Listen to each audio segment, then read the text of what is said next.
All right, welcome guys to episode 11, and today I've got Katie Willcox. Did I say that right? You did. Thank you. Yes. How you doing? Katie's joining us from LA today, from the desert, which I'm Yes. very jealous about because I was supposed to be there, and it is a touchy subject, but thanks to COVID-19, I could have Well, been there. I'm Yeah, go I'm on. disappointed that we're not going to get to see you in your Daisy Dukes at Coachella. It is a loss for everybody, not just you. You got to remember that. Why do I feel like anyone from America, anyone that goes to Coachella, there's a slight element of judgment? Is that right? 100%. Why is that? Why is that? Because it's like such a specific crowd that goes there, and Okay. it just becomes very like it just everything is like an ad, like you said. Like, people don't go there for the music, they don't go there for fun, they literally just go there to like take slutty pictures and Oh, post it all really? for Instagram. Yeah. Oh, And so it's like everyone now is saying like Burning Man. I have a lot of friends that go to Burning Man. I haven't done that yet, but yeah. I'm like a weird hippie, so they're like, no, you got to do this, like it's totally different than Coachella. So there's a lot of stuff that here people just like view it differently, but it used to be cool, and now it's like everybody does it kind of thing. So what is my Coachella starter kit then for next year? Because I'm still going to go. Well, you need Daisy Dukes for sure. You have to get a bunch of like star stickers and tattoos and like put them like on your face. I would definitely do like some kind of moon boots, like spray paint them gold or something. I can really help you with your designing of your wardrobe. Yes. Because I'm gonna confirm with you before I go. I'm gonna take a picture. Good. I'm even gonna let you dress me if you want, and then you can just send me off to Coachella. And maybe we can even get it sponsored. Like, let's start really thinking bigger. There you go. All right, before we go ahead, I need to ask you a couple questions I ask everyone, right? That jumps on. Yeah, like who the hell am I? No, we're gonna get to that in a little bit. Okay, cool. But the first one is, what is your Nando's order? And I know you guys don't have Nando's in America, but when you go into your favorite restaurant, what does Katie order? When do I order? Okay. Well, I like to cook. Okay. So I'm like a badass cook. So I'll start with that. Like, so my favorite thing probably that I order that I don't make is pizza. Cause like, if you're going to go for it, like, have people that know how to do it. I love pizza. There's a place in LA that we go to that's just like so good. But for me, I love Mexican food. So I make like tostadas, and I'm vegetarian. So I get crazy with all that. And we have all of those vegan, vegetarian places in LA. Listen, you didn't tell me you were a vegetarian before we jumped on the podcast. Why? No, Are you joking? not? I'm joking. All right, one more. more. You want to get into a debate about? Here we go. I'm not one of those people. All right, one more thing I need you to do before we carry on. Okay. I need to hear that British accent again. Oh my God. Okay. So do you know the show, The Challenge on MTV? Have you heard of it? Nah. Oh, it's actually a really good show. You'd probably really like it. It's a bunch of athletes, and they have these like extreme challenges that they have to do. And so they brought in some people from the UK, like this kid Bear. Yeah. And like, so I noticed that you, instead of THs, you say Ds. Yeah. Or you just delete them altogether. So it's like, instead of Katie, it's Katie. Oh my God. This morning, and I'm gonna think on it a little bit, and then I go in and out of it, and then I'm like, damn it. But if I'm around you, I could get that shit down. All right. But I love the first time I went to London, I was like 17 for a job, and I was just like, whoa, everybody here is so proper, like, oh my God. Yeah. And they're like holding the door open, like, hey, get Katie. And I was like, this is so cool, except for when they go, I love your accent. Like, all of the people are super obsessed with celebrity. I don't know if that's like still a thing, but like very much like, ooh, what does this person do? Have you met this person? And they're like, Katie, we love your accent. You sound like Paris Hilton. And I was like, no. I was like, that's not a compliment. All right. So tell me about who is Katie, right? And who is Healthy is the New Skinny? Because you got two major pages, right? Yeah. And your audience is mainly, free. But your audience is mainly in the States. Is that right? I think so. I have people from all over the world, which is pretty cool. So I started in the industry. I was playing competitive volleyball, and I played basketball forever too. And then got scouted to be a plus size model. And this was like literally 17 years ago. So it was when it very first started, like nobody knew what that was. Yeah. And so it was like going from working out 4 hours a day and then them being like, you'd be great as the big model, as like the fat model. I was like, what the hell? And I was in high school. So already I'm like, oh, like I was like embarrassed, and people would be like totally mean about it too, you know, to be like, you're not a real model, you're a fat model or whatever. Oh, no and way. Like, oh my God, yes. And at that time, like plus modeling was like your mom. Like it literally was like an older lady in mom jeans that looked like not cute. It's just like, throw this lady up there for representation. So when we got like all of the girls that people know, like Ashley Graham and Candace Fine, like all of us started like that same year, basically, when this kind of took off. Yeah. And we were told like we were too exotic and like too pretty and too like, because they wanted like normal, like average looking. It was so strange. So like you get into that and then you're told you're too small. So I was like, go to New York. I went to school for painting and drawing at the School of Visual Arts. Yeah. And then they're like, can you gain like some weight, because we need you to fit a size 14. And being a freshman in college, like that happened, it's like you're drinking beer at 3 a.m. and eating pizza. Like I was like, sure, I can justify that. And I did. And then I started to like really feel like shit because I wasn't taking care of myself. I stopped like playing sports. I also didn't have the tools to like care for my body. I didn't know what to eat because I worked out 4 hours a day. So I ate shit and it didn't do anything. So I think a lot of athletes have struggles with that transition, like past competitive sports, because you're training as a group. You're not individually disciplined. You know, it's like someone yelling at you. And so when all of a sudden now all that responsibility is on you to like get up and do your workout and not knowing nutrition, I mean, of course, you're going to gain a lot of weight fast. So that's what happened. And then I got rewarded for it. And I started working more. I got to travel to London and Germany and all these places. And I come from like the middle of America in a small ass town called Casper, Wyoming. Okay. And so to me, and I had a single mom. So like traveling was not an option. So this was like a way for me to have these experiences I would have never had. Yeah. And so once I got into it, I was like, wow, this is so cool. Like, oh my gosh, I'm like traveling the world by myself at 18, which was, you know, crazy that I even did that. It was so cool, like, but wild, you know, because I think like, would I let my kid do that? I'm like, oh, I don't think so. Like, that's crazy. And I was like, peace. Like, I've always just been that way. Yeah. So once I got into it, the reality set in. And I was like, wow, this is not what it's presented to be. And these people are pretty shitty. And everyone isn't like, it's painted like happy. And then when you're there, it's like very like low vibration. People are not happy. They're very insecure. Like, and that's my first time I was ever exposed to straight size models, and one saw what they actually looked like in person, because it's drastically different than what it looks like in pictures. Okay. And I was like, oh my God, like that's the smallest the skinniest person I've ever seen. Like literally these girls can fit inside my skeleton. Like that's how like they're just small framed, like tiny individuals. Yeah. And so me next to them, I look plus size.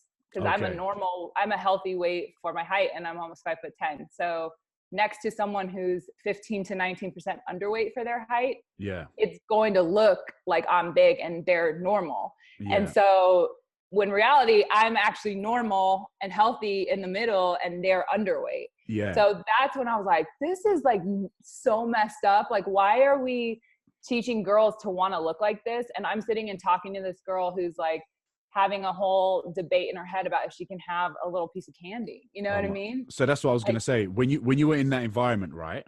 Mm-hmm. Was it very bitchy? Were people really weird about what they eat? Yeah, of course. It was before social media too. So you have to remember there wasn't a way to like get a feel for someone before you met them, or, you know, like connect with people. So the only way you met other models was at castings. Okay. Or at jobs. So it wasn't like you showed up like, hey girl, it was like, who's this bitch? You know what I mean? Like, and think about it this way, like we were like this brand new young, like teenagers coming into like this older woman's game, you know, of like, okay. And so I can handle that because I have the personality. If someone's giving me shit, like I can give it back to them and make it funny. And all of a sudden it's like, okay, you're cool. You know, like you have to go off personality, but a lot of people don't have that. And so they're just stay quiet, or they feel attacked, or, you know, it's a weird thing. So I was always naturally able to navigate the different like strong personalities. But at the same time, I'm not a bullshitter. And so my world was opened up to like the politics of all of this at the time. So I remember I was 18 and the agent at my New York agency is like, oh, we need you to go to this club to network, and make sure you wear a tight black short dress.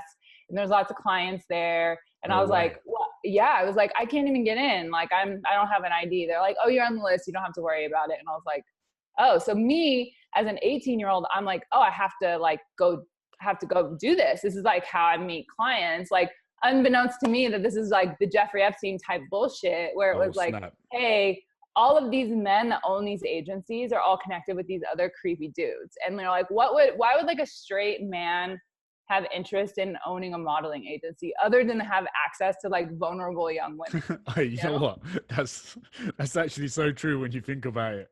It's 100% true. And we're naive, you know, because we were brainwashed by America's Next Top Model. And so like what that did is it implanted this idea in like so many young girls' minds that like, this is how we're chosen to be someone great. And just these normal looking girls, oh, you get picked and now we change your hair and we change this and now you're this, Photoshop the shit out of you till you can't recognize yourself. And now all of a sudden you're this model who's made it, you know? And that was really the narrative. And before any of us were like critically thinking about what that meant. And so I fell into that trap too. And I was like, oh, cool. And I was an overweight kid. So it was funny because like being on both ends of the spectrum of how people treat you based on looks. I saw right through it because I'm like, I'm just to say like nobody gives a shit. Like I'm just like the big girl in the background that's like funny. And then to kind of come into your own, and now people are like treating you so differently. It was like very eye-opening as well. So a lot of that was just like really creepy and like shady. And there was a lot of like young girls drinking and doing drugs and partying with bookers and all this stuff that I was like, I was like, what? Like this happens? Like, so, and it's just not for me. So I never played that game, and I never was like, I'm going to go network in the various ways that you can network. So I had a time where I remember I was traveling to, I think it was Germany or it might've been the UK. And I was just like, this sucks. Like, and it was a weird, isolating feeling because it was everything, you have everything that people told you would want. And if you had those things, then you'd be happy. But I was like the most unhappy I'd ever been. I was lonely. And then if you talk about any of this stuff, the first thing people do are like, I feel so bad for you. You're traveling the world as a model. Oh, poor you. So it isolates people from really sharing what it's like to show people like, dude, this is fucked. Like these people don't even like themselves. You're putting these women on a pedestal and they hate themselves. Why? So nobody wins in this game. And that's when I was like, I can't do it anymore. So I met my husband. I had gained weight because I was encouraged to, and the freshman 15. And I was working in LA, and I met my husband at my biggest size. And at the time, like I never equate size to like beauty. I mean, beauty is like not a size, but health definitely is for me. So I wasn't feeling my best, and I was just like, whatever. I like that. I like that. We'll get into that in a bit. We'll get into that. I want to hear what you have to say about that as a model, and go on, carry on. For sure. And I had like my high school boyfriend was like my, first love, and we broke up. So I hadn't dated anyone in this in between. I go to this party and I met him, and he was just like, I don't want to be creepy, but like, you're the most beautiful girl I've ever seen. And I was like, smooth. I love you. Yeah, exactly. And he's from the middle of the country too, from the small town. And we just hit it off, talked the whole night. And it was like, really, that was what I call like a program interrupt, because so much of us have been programmed to be like, oh no, nobody's going to love you unless you look like this. You know? But you know what? I'll tell you something. Like, I think, say, even like with yourself, right? No matter what you look like, no matter what size you were, your confidence alone is very attractive to men, right? Yes, of course. And I think anybody. Exactly. And I think for a lot, friends, yeah. for anybody. And I think sometimes a lot of women forget that, and they also they concentrate on how they look physically instead. Whereas like men, well, especially me, I would much prefer someone that's a little bit, say, I don't know, heavier, but way more confident and just owns what she has, is way more sexy, right? For sure. And it's not even about that. It's like people think sensuality and sexuality is just physical because that's what young men are taught. It's like, you know, if you're going to give 6th grade boys porn, their idea of intimacy and like sex is 1000% body parts, you know? And it's like, true. It is true. It's and true, as you get older and like, how old are you? I'm 28. 20. Okay. I'm 35. So as you get older, you're like, oh, like you are attracted to people that like know themselves, that contribute something. And I've worked with like extremely good looking guys, like where you're like, wow, you look like a wax figure. Good for you. You know what I mean? Like they're just like extremely good looking and 0.0 attraction. And I'll meet somebody who's just like funny and cool as shit. And I'm like, oh my God, that person's like so sexy. Not that you would act on it, but just acknowledging like there are people that have like a vibrance about themselves that it really doesn't matter. And if you happen to be physically attractive on top of that, like good for you, but like there's nothing any of us did to look how we look. We were just born. So if you acknowledge that and you're like, I'm not any better than anyone else because someone thinks I'm attractive for this moment in time, because guess what? This is all going to go to shit like everyone else and we're going to look crazy when we're old. So it's just really being honest about that as well. Be like, what does beauty actually mean? What does it get you? And being in the world of beauty, you see the side of it that is not attractive. Physically it's there, but the internal side, you don't develop your sense of self. I went to a studio once, right? And I got paid to do this something for like Armani, right? Like this men's makeup thing. I thought, you know what, it's Armani, let me go do it. And then they took photos of me after, and I've never ever done anything like this. And everything about me is I smile, I've got good energy. And when your eyelashes, my eyelashes. And they asked me, they were like, when they were taking pictures, they told me not to smile. And I was like, what do you mean not smile? They're like, when it comes to this stuff, like smiling is actually cheap. And I was like, whoa, that is like a whole bunch of negativity that I do not want to be a part of. Right. You know? So because what is that image that you have to portray? Exactly. And I was just thinking, shit, like, I mean, no wonder so many models have got resting bitch faces, because they're being told that it's like smiling is cheap. Whereas I always think my smiling is probably the best thing about me, I guess, because I'm always like energetic and everything. So I was like, if I lose my smile, I reckon I'll lose everything, you know? Yeah, I feel the same way. And it's like, people always say that to me too. They're like, man, like you just bring your energy into like our workout and you're always smiling or whatever. And you're like, yeah, because you're just like appreciate being alive, you know? Exactly. And I think being a model really does a lot of harm to girls' spirits. And I can't speak for the male experience, but we're already born into a culture that like tells us, hey, this is what your worth is. Like, hey, here, you need to find a husband. Like, and this is generational. So like part of what I try to teach is to say like, all of this is connected. So there's a really awesome BBC documentary they should check out. It's called A Century of the Self. So when I started kind of like going on this like journey to figuring out what I wanted out of this experience and if this was a lie, then like what is true for me? Like what is meant for me? And so I started just like asking a lot of questions. And I think that's something that you and I touched on before this podcast. It's critically thinking. Like we've given up our free will to critically think and ask questions, but we also are not encouraged to critically think and ask questions. No. And so as I started to do that and be like, okay, well, why did I ever want to be a model? And if I was honest with myself, it was because of America's Next Top Model. Yeah, but you know what? You had to go through that to learn and experience that. But if say for example, I've got like high female following, right? And there'll be a lot of mums listening to this. Yeah. What would you say to mums listening to this that have daughters that want to be models? What advice would you give them? Well, so for moms with daughters that want to be models, I started my own agency because I was going into that, because I was trying to say, hey, it doesn't have to be like this. It defies common sense to promote this unhealthy ideal, to let these girls go into that and suffer even more, and then paint this lie that harms our society. Like that to me was against like the fiber of like my being, to say this is wrong and I don't want to condone it and I don't want to support it. I would like to help change it. And so that's why I created Natural. And our whole thing is we have every size from like a 6 to I think we have a 20. Like, and I never comment on the girl's weight. It's not my business, because one thing that's really important to understand is that fashion and size is completely different than let's have a conversation about health and size. No matter what, every woman deserves to find cute clothes that fit her.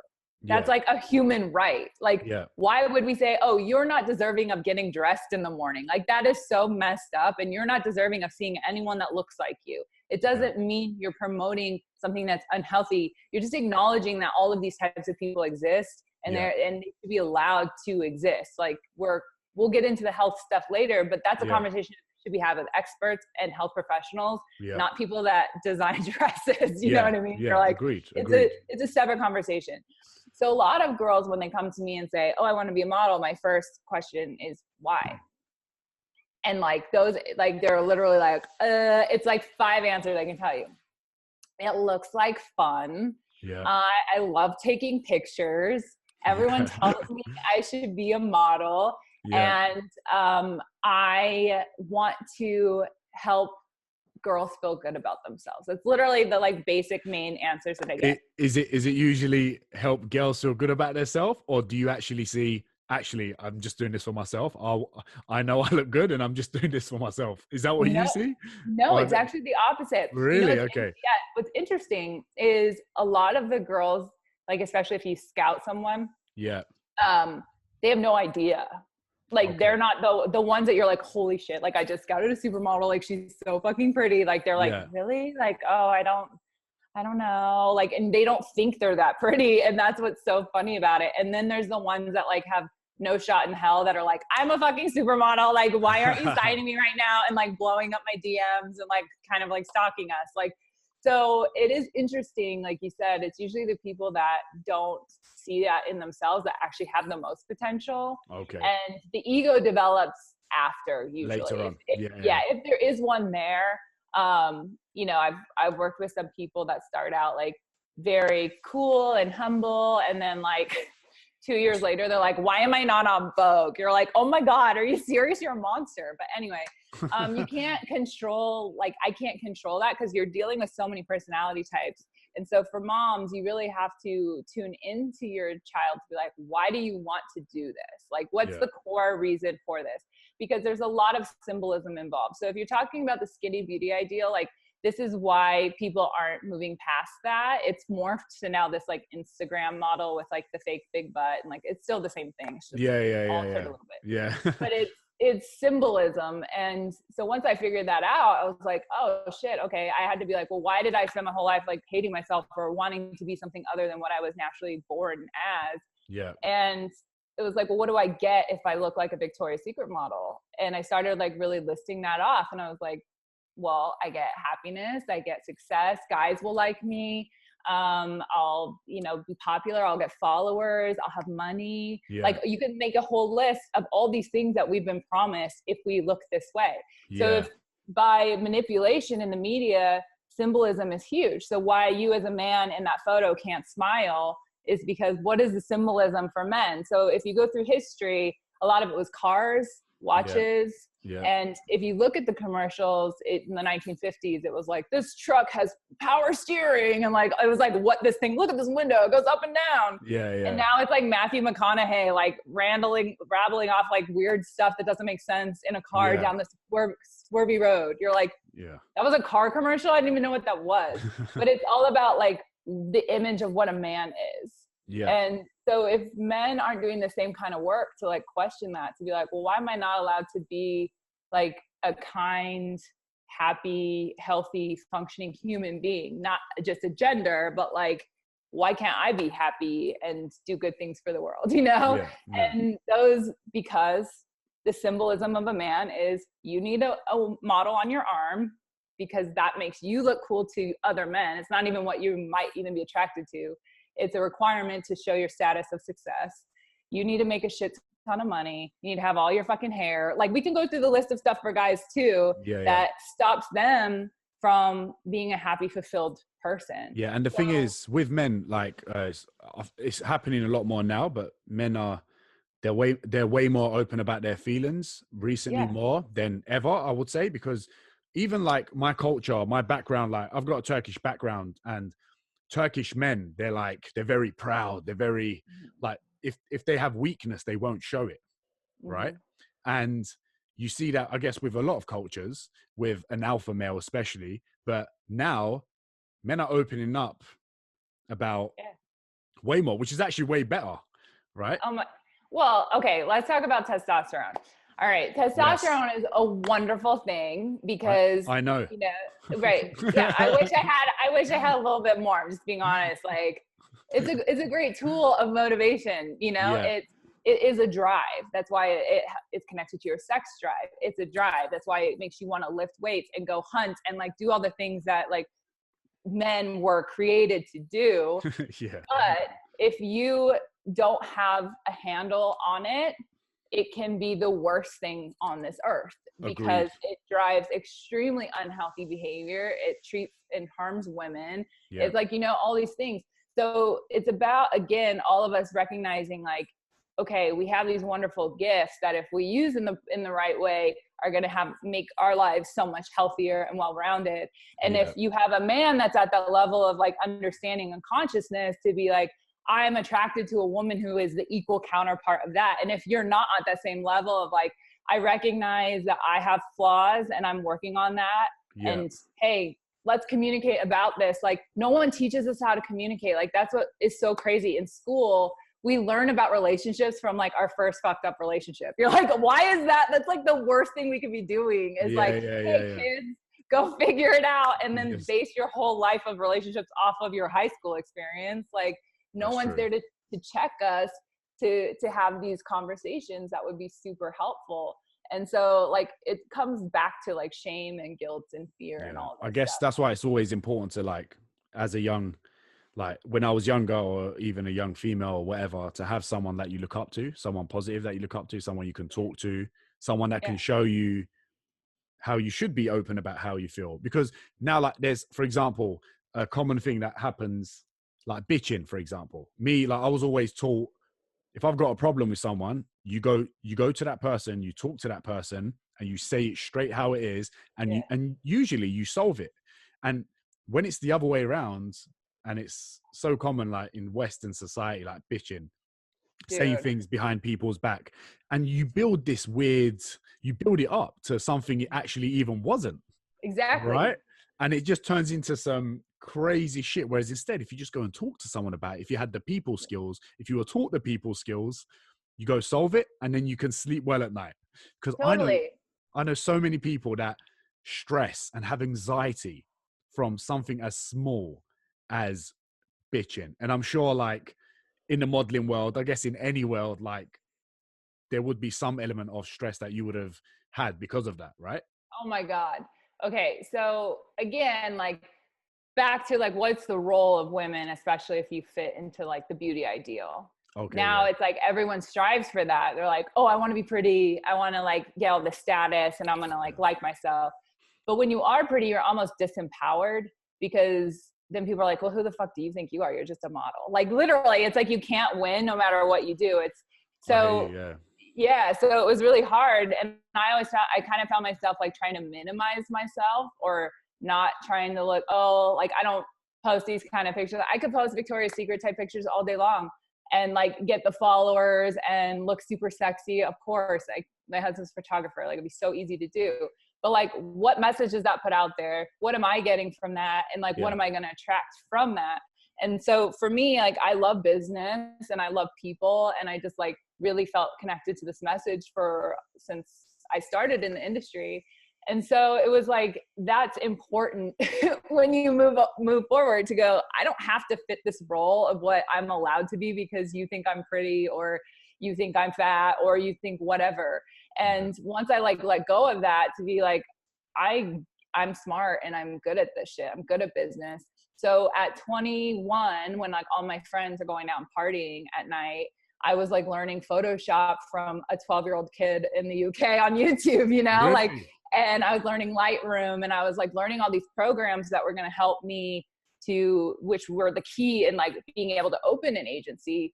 Because when I did that, I had the most amount of shit talked about me you could probably imagine, because not only was I like starting something that's never been done before, like no other model has been like, I'm going to transition to opening my own agency. It was like, well, who the fuck does this girl think she is? You're just a model. This is a laughing joke. I worked with all of these models for so long. Not a single one of them like reached out to me and was like, I really hope this is awesome. Like, good luck. I hope it works out. Nothing. And I worked with one of like the top models not that long ago. We've known each other since we were like 17.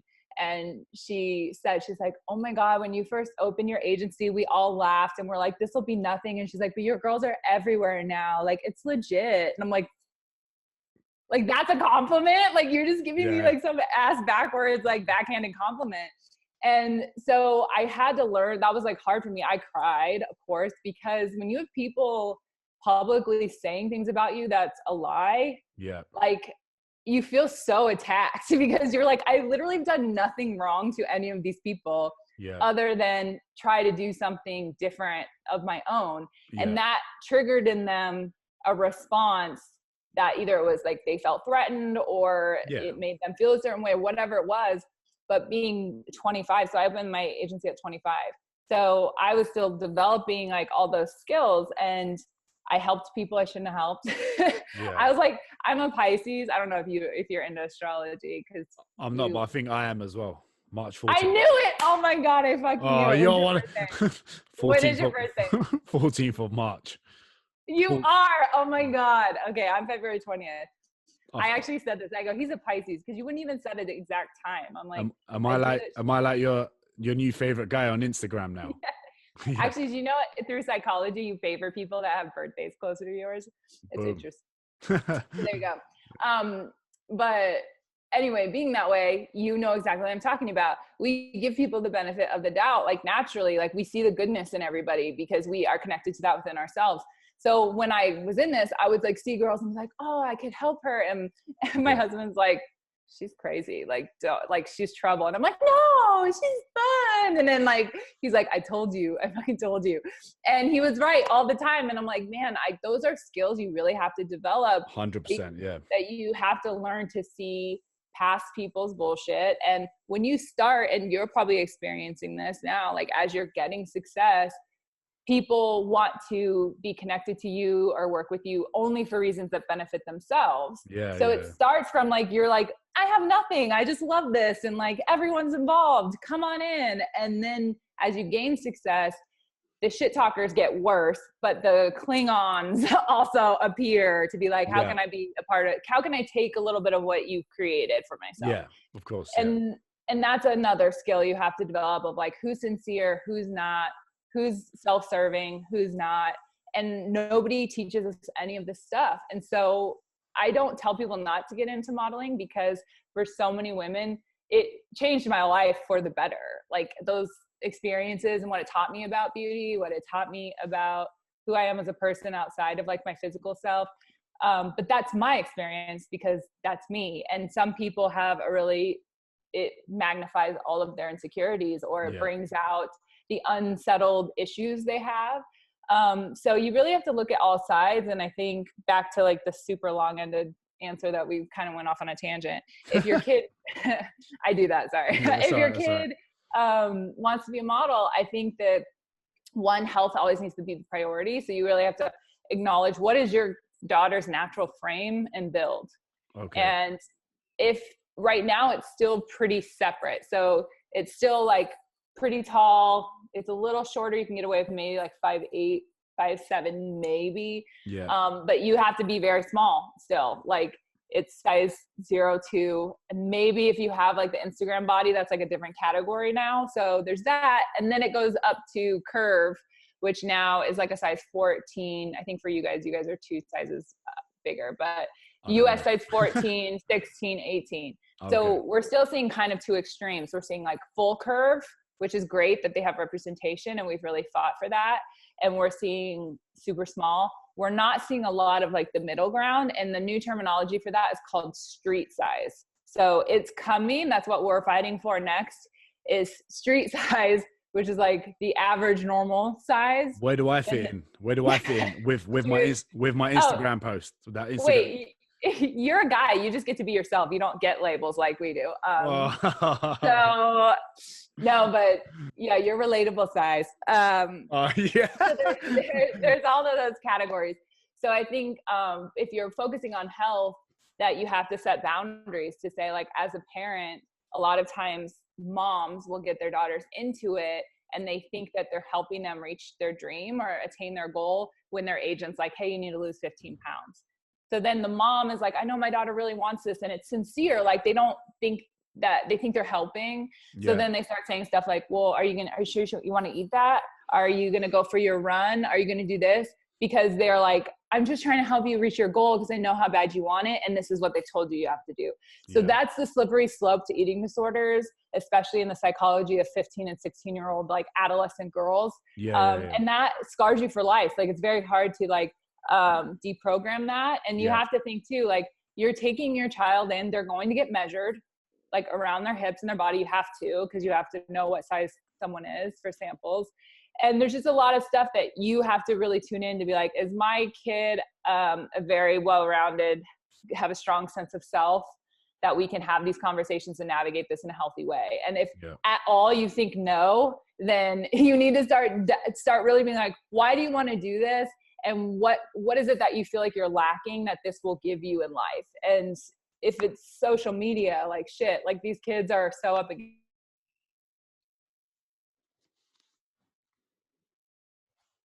it with that pressure of like, if I'm Insta famous, it's gonna be perfect. And it's just like the opposite. Boom. Are you back? Can you hear me? Am I back? Okay, you're back. You're back. So you know how you came across my post, right? Yes.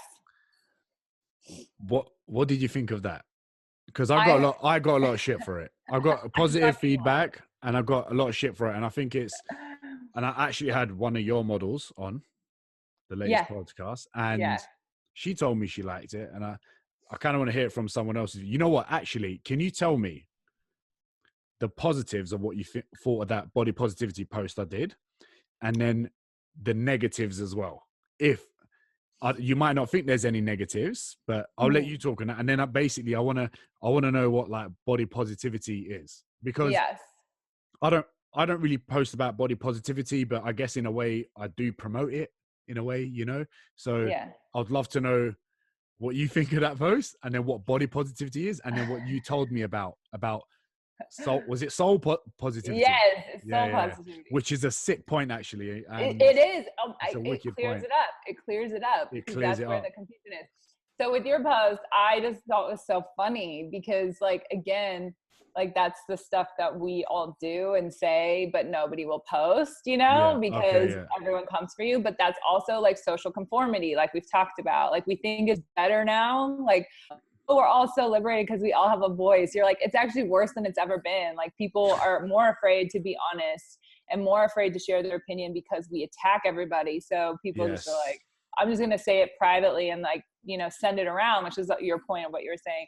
Yeah. So I just liked it, one, because it clearly was like lighthearted and fun. And I just resonate with that because that's how I choose to live. I love to laugh and I love to make fun of stuff, including myself. Like, I think people who are so like uptight, like a stick up their ass, that they can't watch something on Instagram and get a good laugh without being like, oh, I'm going to fight this message. You're like, it's a freaking joke, dude. Like, calm down. Like, so I just don't like that vibe. Like, where people are like, you can't make fun of anything or laugh at anything. You're like, okay, well, who put you in that charge of that role? Like, I don't remember that happening.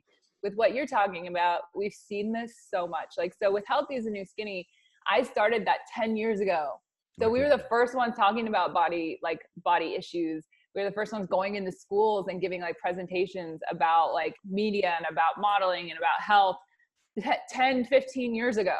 So we've seen the progression of this messaging and what started as authentic, like actual memes about mental health and like the stuff that's just like information to help people. Yeah. And then sharing people's personal stories turned into like, hey, here's my big ass.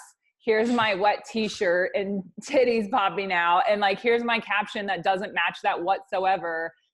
#Kings Magazine. And you're like, what? And then these girls got, 500,000, 1 million plus followers for content that was clearly manipulated and sexualized to get them, to monetize it for themselves. And then it really confused all of these young girls that were like following the messaging we were trying to promote. And if you're crossing sexuality with loving your body, like that's the most toxic thing you can do for young girls. Like, and a statistic, I told you I love statistics. This one is like shocking. Like teenage boys are sexually active younger when they have high self-esteem, and teenage girls are sexually active younger when they have low self-esteem. Oh, wow. So you're taking high self-esteem boys and having sex with low self-esteem girls. Now tell me that's not like a recipe for like completely messed up dynamic and relationship.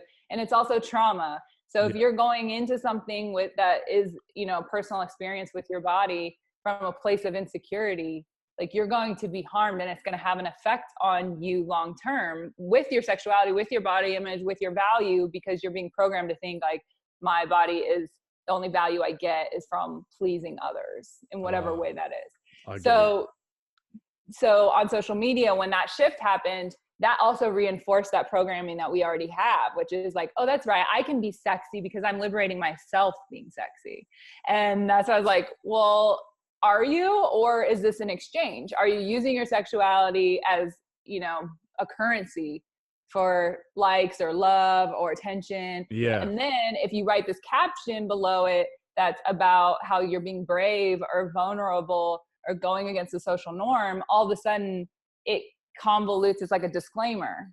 And so that's where I started to see that, where I was like, this is, so I didn't go that route. I always stayed true to our message.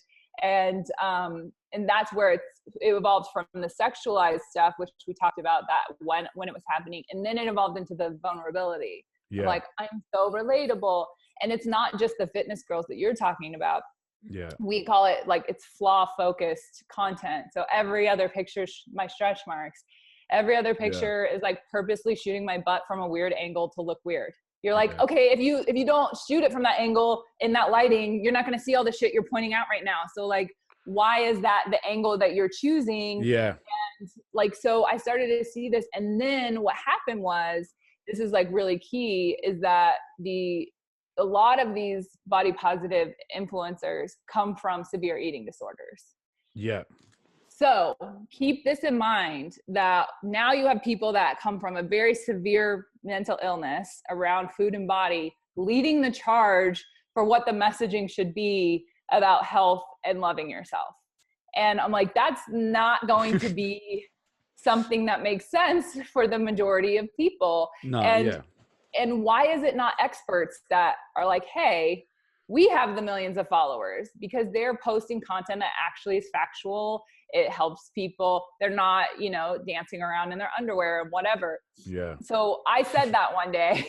So we're talking about people coming for you. I said that one day, and like, they came for me so hard. And even just posing the question is like so challenging to their self-identity of saying, is this helping us by setting up our camera and jiggling around in slow motion? Like, what are we getting out of that? And a great example of how this is manipulation for female empowerment is in the 1950s, it was illegal for women to smoke. So the cigarette companies George Hill was the leader of the tobacco companies. And they went to Edward Bernays. Yeah. So Edward Bernays is Sigmund Freud's nephew, and he was the first one to create public relations and develop like advertising tactics and manipulation. And they studied this. So they studied like how, and this started in Europe. So it's all in that documentary. You should check it out. But they were like, okay, how can we write an article in the paper, which was the only source of media, and say that an event happened, like for war. The event doesn't even have to happen. They just have to say that it happened. And then we can manipulate the group opinion so that we can get them to vote for this leader that we want to get elected.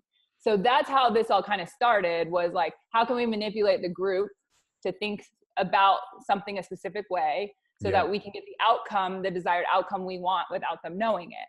So once I realized that was going on all the way back then, I was like, oh shit, like this is fascinating to me because I would have fallen into this trap. So with cigarettes, they were like, hey, we want to get women to smoke. How do we get them to start smoking? So like, we need to go to a psychoanalyst and figure out what cigarettes symbolize to women. And they said, well, they symbolize the male penis. And they're like, it's male power. So if you can convince women that by smoking, they're challenging male power, then they'll smoke. So they hired like these beautiful socialites like Kim Kardashian to go to the Easter Day parade in New York. And then they paid the paparazzi to come take pictures.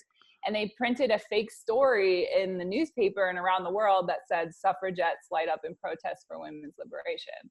So from that point on, the sale of cigarettes began to rise. But what's really interesting is that they made it so synonymous with female empowerment that if you didn't smoke, you were almost taking a stance and saying, I'm not in support of female empowerment. Okay.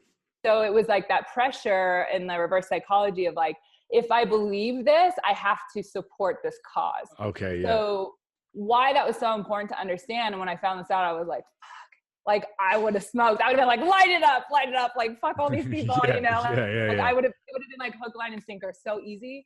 And that made me really start to question things more about like, what was I participating in now currently that is equivalent of those cigarettes? And to really be like, well, what is empowerment?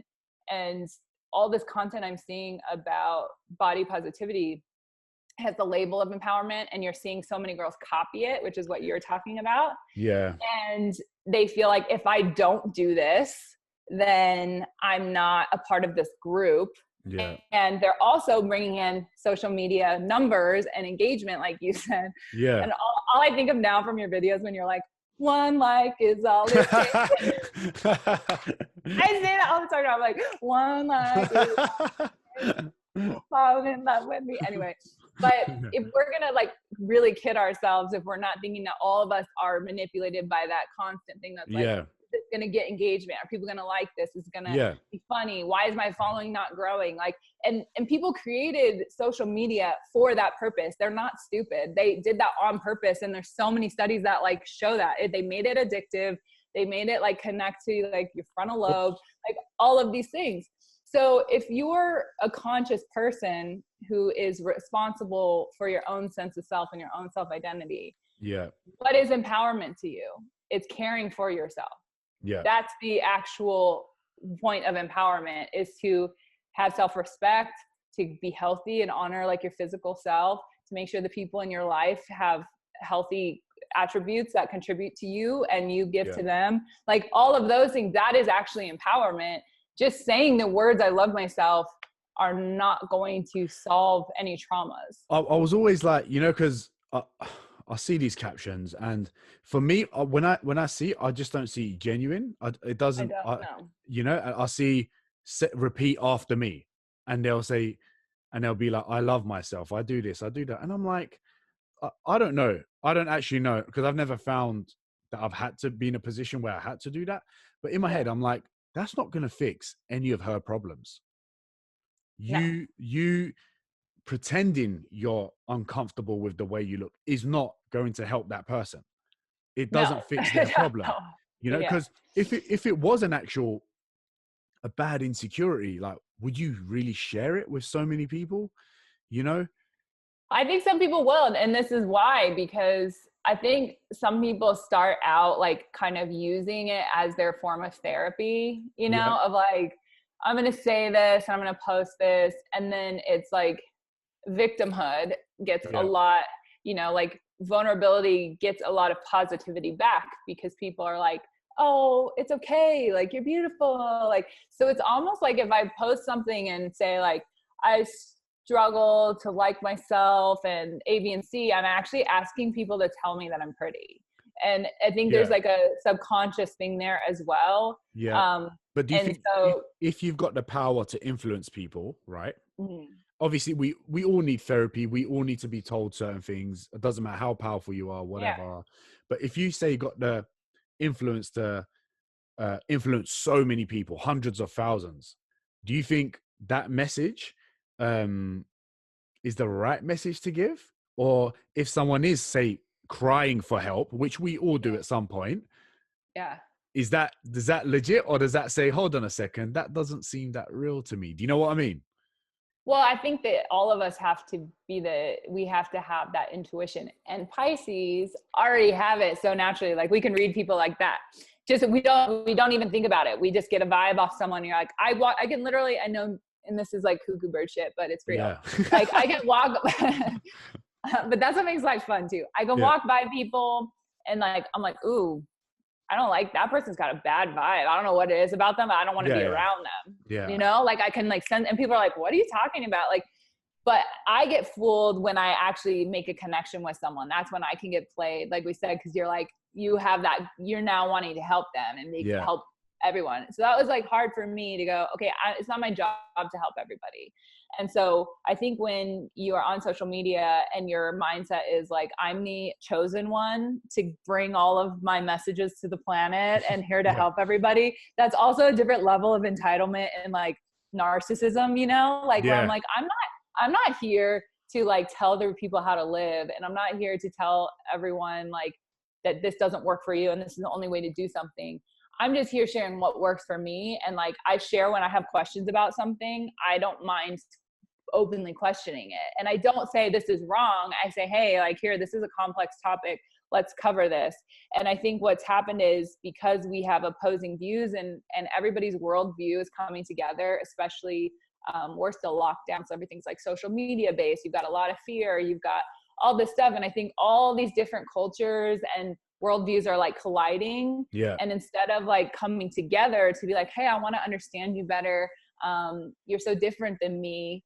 Please, like, let's have an in-depth conversation where we can like learn and evolve. It's like, you're taking from me. You're now in my space and I'm threatened of losing whatever that is. So you're wrong. I'm going to champion a cause to fight you and tell you how you're wrong, whether it's religion, whether it's like, you know, health or whatever these topics are. And so I think one thing that we figured out yesterday when we were having this conversation is more of the conflict with body positivity and health. There's definitely a conflict. Like there's people, you're either body positive or you're for health. And, and it's very black and white, you know, and it's constant conflict and constant back and forth. And, you know, my husband brought up a great point. He's like, dude, the definition of body positivity, because the girl wrote me and she's like, I said, caring about what you put in your body and caring about your physical condition is body positivity. Like that's the definition of it, is caring for your body. And she said, you're wrong. She wrote me, you're wrong. Body positivity is loving your body no matter what. And I said, that doesn't make sense. I said, so what if you're starving yourself, you're on your deathbed, but you look in the mirror and you're like, fuck yeah, I look great, body positivity. Like, how does that work? You can't have it on both sides because you're literally killing yourself, but because you're skinny and you look in the mirror and you're like, but I look great. We would never support that message. We'd be like, this person has a disorder. They're going to die. They need help. They need treatment. But on the opposite end of the spectrum, we are like, can't say anything. One of my friends, one of my good friends, he was having a conversation with his mum about someone that they knew. And this certain person was really overweight. She was unhealthy and in a position where if it goes any further, she will be in hospital soon. Right. And he was like, which is such a fair point. And this is my friend James. And he was like, if it was a drug problem, would you not go and tell that person, hold up, we need to help you out. We need to sort something out. So, but all of a sudden, if it's the other way around, it's like you can't cross that line with that. Right. Because it's shaming. And exactly. Like, but if someone, like you said, if somebody's, their vice, like food is a vice. Like if you have that relationship with food, it's usually because it's a coping mechanism that comes from trauma. And so like what makes me very sad about that discussion and what to his point is like, this person isn't just lazy. Like the labels we put on larger people are messed up, and we should really like advocate for that. There's so much discrimination that happens. I've seen it. I've talked to like so many girls like that are literally the kindest spirits. And this is why like like personality traits really do come into play. Because when people beat you down over and over and over again, and like from the time you're little, and call you fat and ugly and all these things, like why would you think that you are deserving of being in a good, healthy body? Like, where did you pick up that kind of confidence to be like, that's not true? No, you just accept what you've been called and told, and like, and nobody's helped you to be like, no, fuck those people. Like, don't talk shit to this girl. Like, she's badass. Like, let me help you be your best self. Like, we didn't have that. Or guys, it's even worse, you know, like guys are so hard on guy friends. And the one that's overweight, they are like so brutally mean. Yeah. Like, and that's their way of being like, we're just joking. And you're like, no, that's cruel. Like, and there's no way someone cannot be deeply affected by that long term, being called like a fat fuck and like all this crazy stuff, like public humiliation by your own friends. So this is trauma. And I think we have to approach it with not seeing people as overweight, but seeing people as like hurting. And to be like, hey, we all have defense mechanisms. And like, I'm the first to admit, I used to make every excuse in the book. Like I did. I'd be like, it's my thyroid, like whatever fucking thing I could think of, I would do it. Because I did honestly try all these crazy diets, and I thought I was doing all the right things. Yeah. And so when people come at you, you're like, dude, I'm fucking trying. I've tried everything and nothing seems to work, but I just didn't actually have the right information. Yeah. And so like, I think there's a nuance here where it's less about like telling those people, because even if it is with drugs or with alcohol, they have to hit rock bottom. Yeah. And unfortunately, I think that has to be something that people experience when it comes to their physical health. They have to reach a place within their body where they're literally like, I am uncomfortable, like, or I am pre-diabetic, or some kind of like jarring, like, holy fuck, like I've been telling myself this stuff that's not true. Yeah. And so back to our point of like, what is body positivity? And I think it's the wrong term. It should be soul positivity, because what they're saying is no matter what a person looks like, no matter what size they are, they should be valued as people. They shouldn't be discriminated against. They should have all the same liberties as everyone else. And I could not agree more. I will like fight for that cause for every human being, whether it's like gender, race, whatever. And I honestly think if you're not in support of that, like you're not a good person. Yeah, you know, 100%. I just do. I think there's something wrong with you. So soul positivity, all of us can agree. So like, if we can all come together under that understanding, we're all going to fight for this. And we all agree with it. Now, what is the next step for that? And I think that's where the movement got off course, was that we've been telling people this is the journey, is to just admit that everyone deserves to be treated with respect. You're like, okay, that's a different fight. When it comes to body positivity, you are a body. Yeah. Like you have a body, and denying your physical self is equally as unhealthy as denying like your spiritual self or your sexual self or any other aspect of like your. So it's not body positivity then. I don't believe if you're not. It doesn't make sense. It doesn't make sense. It doesn't make sense. It doesn't. And so like, and people will say, you know, like I always talk about this stuff because I have a curve modeling agency and I have Healthy's New Skinny, and people are like, well, don't those contradict each other? And I'm like, no, they don't at all. Because like we said, everyone deserves to be treated with respect. Everyone deserves to have clothes to go to work that they feel good in. Like everybody, like that's part of like human decency that I will always fight for. But it's your individual personal journey and job to figure out what works best for you. And that's why I don't comment on our model's weight. I don't say, hey, you need to lose 15 pounds. I say, I will fight for you and want you to be at your healthiest size, whatever that is, where you feel your best. Because when you're doing that, you usually look your best. Yeah. So it's up to girls to figure that out. And I try to just lead by example and be non-judgmental and like, you know, just support them wherever they're at in that process. And usually the ones that are wanting to make a change come to me and ask me like what they can do. And that when people come to you and ask you, now you can actually help them. Us preaching and telling people how they should live doesn't help. It actually makes it worse. Yeah. And so with your video, I think bringing up points that help people critically think is valid and like so important and so needed. I also think looking at it from a man doing it, why is it fucking hilarious and actually ridiculous when we see you doing it? Yeah. when we do it, somehow it's this like super deep inspirational thing. It's like, yeah. It's like the behavior. Right. And so like, that was my issue when the girls kind of like came for me. The body positive pages were like trolling my thing.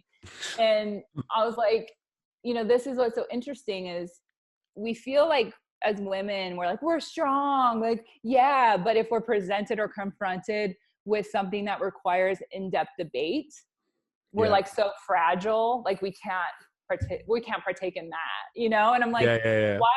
Like, I don't have to be right and you don't have to be wrong, but like, I'm confident enough in what I'm talking about and I have enough backstory and history to be like, well, let's do a debate then. But they won't do that. They will just talk shit about you to everybody online, you know? And so it's like really interesting to be like, I like debates. I like diving. So do I. But the thing is, like, people get, I guess, like with yours and even with my video, people get defensive. And it's usually people, the ones that get defensive are usually the ones that agree with like what you're saying, you know? Yeah. They're like, they get the point. They're like, she's or he is attacking me without even them attacking me. I'm so defensive because this is so true. This is so true, you know? And it's funny. It is funny. And it is a mirror. It's like that's reflecting back something that they're doing and like having them challenge that behavior or challenge like the messaging makes them feel insecure, you know? And like my whole thing is when girls write me, like I say to them, like, what do you think about it? Like really honestly think about diet culture. Cause this is the other thing that we have to acknowledge. Like everyone says like, fuck diet culture, it's diet culture's fault. Like you're not getting me diet culture. And I'm like, who is this diet culture? Like you act like it's a person who's like coming for you. And the reality is we are diet culture. It's us. It's us. We did it. We did go it. for it.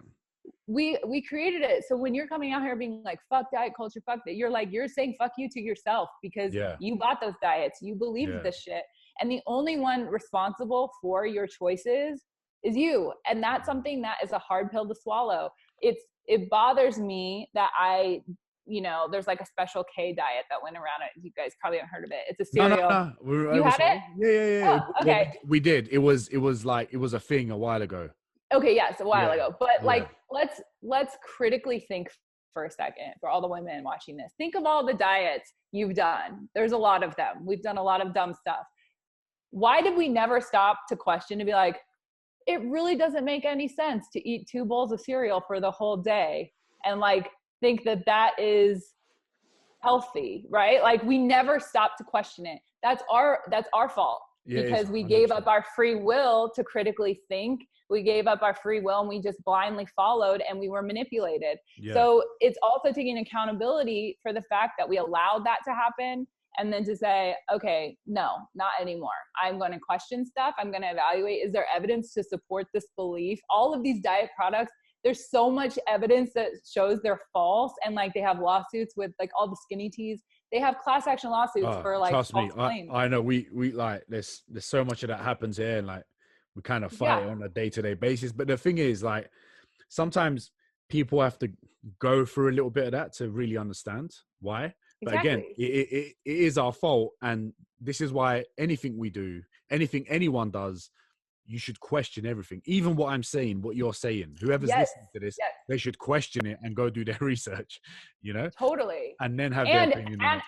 Engage in it. Like, you know what I mean? Yeah. Like that's the thing is to go, all right, well, if we can have a conversation, most rational people can like find middle ground. And like, that's what's sad about politics and about all this shit. Like they want people divided because if people are divided and going against each other, it's easier to control you and it's easier for people to remain in positions of power. Yeah. If people are rational and are like, hey, let's have a conversation about what makes sense here. Let's like have evidence to support our belief systems. And let's just be like conscious, common sense people. If you approach health with common sense, it's so basic. Oh my God, it's so basic. Yeah. And people want you to be confused. They want you to think that there needs to be a gatekeeper between you and living a healthy life because then they can position themselves as that role, you know? Like you don't need a gatekeeper. You're capable of figuring it out for yourself. And I think we need people like you and we need people like me or James or Jordan, like all of those pages that are willing to be bold enough to call it out. Yeah. And because you're in the middle. So if you're in the middle, we get arrows from both sides. Yeah. Someone sent me that one day. I was like, oh my God, that's so true. It literally feels like sometimes you can't win. But you also have to remember that you help more people than ever tell you. 100%. And like, they never write the positive thing. It's only, and if we have Yelp here, which is like a website where you can go and bitch. And it's like, I always remind people of that. I'm like, you never see like people going on Yelp to write about how awesome their waiter was at this restaurant, you know? It's like, you only go on there to be like, this dude didn't bring me my second drink and blah, blah, blah. So like Instagram works that way. And people are real quick to like, let me write something negative to you. But sometimes the people that are like super cool that you're helping are like, I don't want to bother them by telling them they helped me. 100%. Yeah. Even we've got a website like that here. Like I saw it a few months ago. Someone sent me and I was like, it was like 20 pages of someone talking shit about me. It was amazing. Like, they dedicated that much time. I looked at it and I was like, Jesus Christ, you must have a lot of hate. And you know what? You know what I mean? I know it could have been someone from Body Positivity. I don't know. Probably. but it's so funny. Is you said your husband said that. So hey, tell your husband, I'm gonna make that a movement. Yeah, no, you should. And we're going to push it out there too, because he said the same thing. He's like, you know, I love male analogies because they're very basic, but they're like, women need that because we're very complex. You know, he always says this too. He's like, women are so funny. You look at a brick wall and you're like, well, there's like stuff stacked. There's stuff between it. There's this. He's like, men are like, dude, it's bricks. It's a wall. And he's like, you guys look for everything in between. And that's why sometimes, like, again, acknowledging our differences that aren't better or worse, but women tend to plug the holes, you know, like, so if it's a piece of Swiss cheese, we're going to like plug in all those spaces to make it make sense for us, but that might not actually be what it was supposed to look like, you know? And so we do that a lot. And I also think like our worldview, like men, because generationally you have been favored by families, like culturally, it's like, oh, we got a boy. Like there's still places around the world now that like send condolences if you have a daughter, you know? Yeah, I know for sure. But so it's going funny, into that, you hesitated a little bit when you said that. You thought I was going to judge you for that, right? I saw a little bit of hesitation. I was like, no, go for it. Say what you want. Like, oh, God, I'm just going to get this going here. But we have to acknowledge can I ask you something? Yeah. You know, like when I did that video, right? A lot of women said to me, like, not a lot of women actually. There was one really annoying one. Was like, oh, women can't win. Why are you doing this to bring women down? And I was like, Jesus Christ! Out of that video, how did you get that? I was trying to bring women down. I was like doing the complete opposite. What can men do to help women more with this? Because is it our fault? Whose fault is it? Is it my fault? But like, what can we do to help? Well, you could stop curling your eyelashes and giving us competition. Listen, I'm not curling them. I'm not curling them. Dude, okay, for everyone watching me, we were setting up this meeting and he like was like, oh, I just woke up and like had perfectly curled eyelashes. I was like, what is your beauty routine? I really want it. No, anyway. Honestly. Yeah, go on. Well, it's not, women can win first. Let me say that. Again, you say, oh, women can't win. And that's usually because women are conforming. So when you stop conforming and you stop copying and being insincere and you stop being someone who's just doing what you're being told you should do. Yeah. It radiates completely differently. Like I get very little of that kind of stuff because anytime I'm doing what everyone else is doing, that doesn't feel authentic to me. Yeah. And so like, I go back and forth between like, I'm creative. So I love like the visual component of making a beautiful photo and like painting and all these different things. And so like for Instagram, for me, I struggle with that because like my artist brain wants it to look visually pleasing. Yeah. And then my like normal human brain is like, I just want to be real. Like, I don't want to write a, chapter caption every day about something that is insignificant. Yeah. So I think women can win when you stop playing that role. Of course you're going to get called out when you're just like being basic, like, and I say basic bitch because it is, like we think about, I have a 3.5-year-old and I'm like, I'm not raising her to be a basic bitch, whatever that term means to you. I'm not calling women bitches. It's a phrase. I know. But being basic, and that's men are basic as well. Like I know plenty of them where I'm like, dude, I don't know. With me, it's like I'm a basic bitch. I like simple things. That's what it means with us. That's different here. A Oh, basic really? bitch, yeah. Here, a basic bitch is that you copy, like you're like every other girl on Instagram. Oh, like, really? Yeah, because like think about it. Like have you seen those posts where people are like, all these girls look the same now, and it'll be like a picture of 20 different girls literally look exactly the freaking same, with the same surgery, the same makeup, the same like Instagram poses, and you're like, dude, these are like clones of each other. So if we're like conforming even ourselves physically to look like a prototype, to act like a prototype, to say regurgitated things that aren't resonating as like authentic, and like we can't get mad when other people recognize it. Yeah. You know, and it's like owning that. And if someone's trying to be like, you're not authentic, or calling you out when you actually are, you give two shits what you're like, okay, whatever. Unfollow me. Like I invite people to unfollow me, and then that almost pisses them off more, which is a weird psychology, to be like, well, you want to stay here to tell me how much you don't like me, and I'm just telling you to unfollow me. Like, so yeah. It's strange. So I think like it's also like, again, being accountable for what we're doing and why we're partaking in certain behaviors. And if that's authentic to us, or if we feel like we have to do it to feel like we're supporting a cause we care about, like this is the stuff that we have to be conscious of. And for men, like, you know, I think most men are more simple as far as like what you like, you know, like my husband wears like the same 5 fucking things it's like the same shorts and like 4 different tank tops, you know, like that's him. And that's, you know, that's our difference. So it's funny how that balances out so greatly as well. And I think how men really help, we had this conversation yesterday about like with our daughter, where like she has all the tools, like she's going to have all the tools to not have any of these issues. And like our goal is to raise her to where she doesn't have to spend her time having these dumb conversations. Yeah. You know what I mean? Like there's so much other cool stuff I would love for her to like be into, other than having to debate that you should care about your body. Like that's weird. Even like drawing so much attention to it.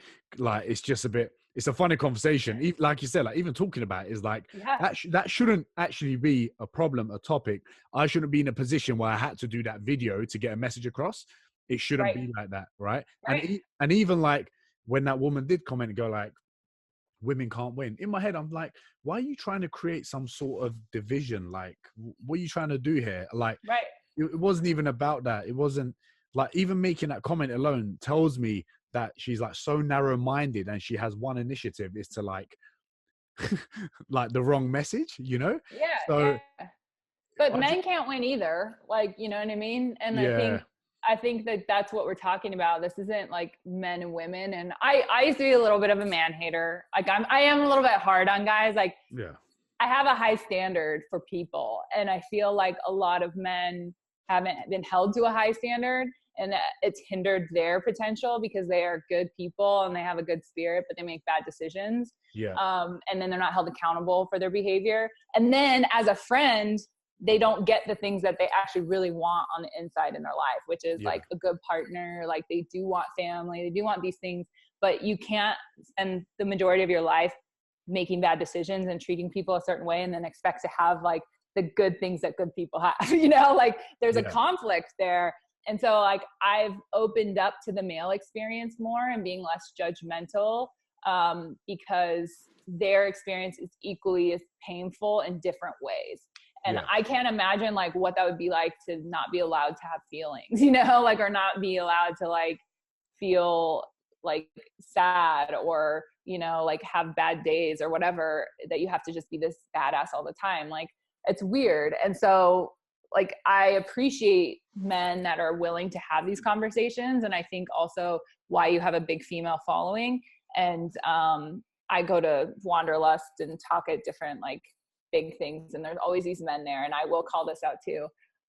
There are men that go into this space with good intentions, like yourself, and they get this female following. And then there are men that go into this space because they know what to say, and women love to hear this shit from men. Like I can say the same thing, but they will believe you more than me because I bring out a whole bunch of different things. Like, am I a threat to them? Am I like, Am I, you know, like it's just this different relationship with women where we feel like if a man's telling us this, like, oh, okay, I can trust and believe what he's telling me. It's a weird psychology. But I have a lot of men that go into the space, and I will call them out in 2 seconds, where I'm like, you're just trying to fuck chicks. Like, let's be real. And Joe Rogan actually said this on one of his podcasts. He was like, you know, those male feminists? And I just started laughing. He's like the ones that are like actually saying they're a male feminist. He goes, look, I love women, and I think that we should keep them safe. And I think we should fight against people that harm women and like all this stuff, like 1000%. And I also feel like the reason feminism even exists is because men had bad leadership. Yeah. It is. Because the alpha males that are the big and strong dudes didn't do a good job of keeping the crazy ones in check. That's your job. It's not our job to keep them in check. It's your job. And because you didn't go set a standard of how men are going to treat people and act, women are like, this is messed up. We're going to have to fight this now because you're not doing your job to make sure that men are keeping themselves accountable for this ridiculous behavior. So that's the reason all this started.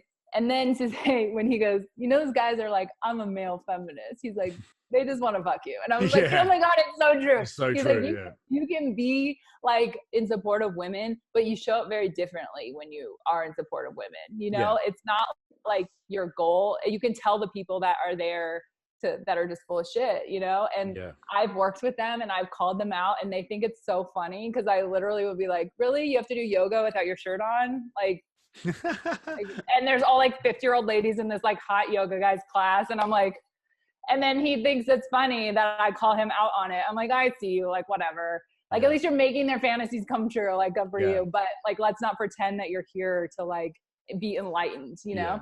So all of that matters, but men can show up just as you are. I mean, I think it's really important to have that conversation. One, that not all men are attracted to this prototype that's been promoted, and that you're allowed to be attracted to whatever it is that you're attracted to. And that's my husband's other amazing analogy. He's like, there are 31 flavors for a reason. That's an ice cream store here.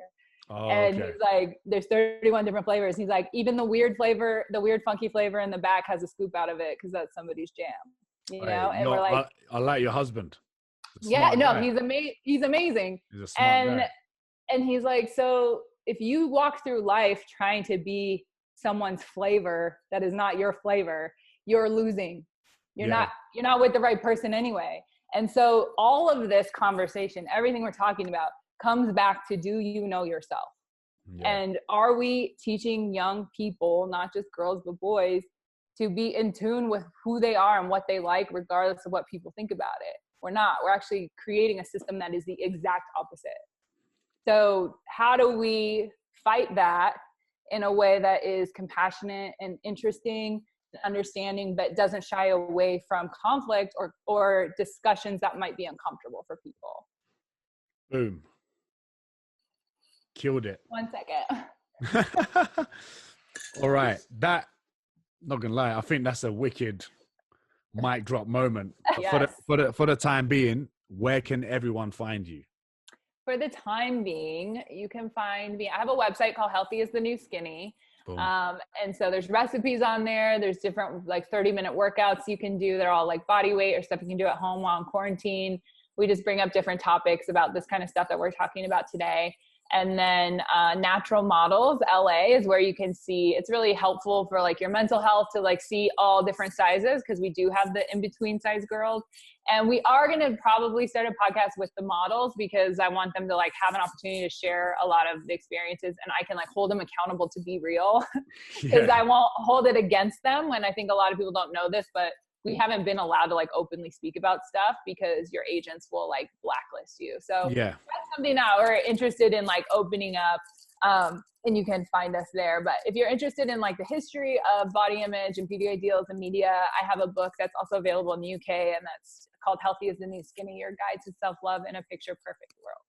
So there's all that good stuff. But yeah, this has been really fun. Thank you for jumping on. And also, guys, make sure you subscribe, and you share this podcast, because more people need to hear this message. And this was a wicked episode because it got so much of a deeper insight into the topic that I've been talking about for the last 2 weeks. Peace. Bye. and love.